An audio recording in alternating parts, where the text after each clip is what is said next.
Bonjour, le thème d'aujourd'hui est un ami appelé Jonathan. En 1 Samuel 14, 6, il est écrit « Le Seigneur va peut-être agir pour nous, rien ne l'empêche de nous donner la victoire. » La profonde amitié qui liait Jonathan à David est devenue légendaire. La Bible nous révèle le secret de cette relation qui perdura au-delà de la mort de Jonathan. Alors qu'Israël tremblait sous le joug des Philistins et ne pouvait se révolter par manque d'armes, les Philistins interdisaient au peuple hébreu de forger des armes de fer. Aussi Saül et son fils étaient-ils les seuls à posséder une épée. Jonathan se détacha de la foule des timides en se lançant dans une attaque aussi folle qu'imprévue contre une petite garnison ennemie. Sa force était dans sa confiance totale en Dieu, capable de sauver Israël, que nous soyons nombreux ou non.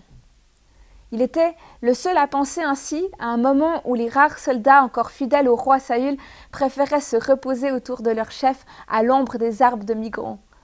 Son audace fut récompensée par Dieu qui fit lever un vent de panique dans le camp des Philistins et accompagna le tout d'un tremblement de terre. Hélas, après cette grande victoire, le comportement du roi Saül ne s'améliora pas, le peuple retomba dans le péché et Jonathan se sentit plus seul que jamais. Mais un jour où un jeune berger du nom de David s'élança à l'assaut du géant Goliath en criant « Je viens contre toi au nom du Seigneur de l'univers, le Dieu de l'armée d'Israël que tu as insulté. Aujourd'hui même, le Seigneur va te livrer à moi, et tous les Israélites rassemblés ici le sauront. Le Seigneur n'a pas besoin d'épée ni de lance pour donner la victoire. Il est le maître de cette guerre et il va vous livrer en notre pouvoir. » Stupéfait, Jonathan découvrit en David un homme comme lui, doué d'une foi indéfectible, un cœur qui vibrait au même rythme que le sien.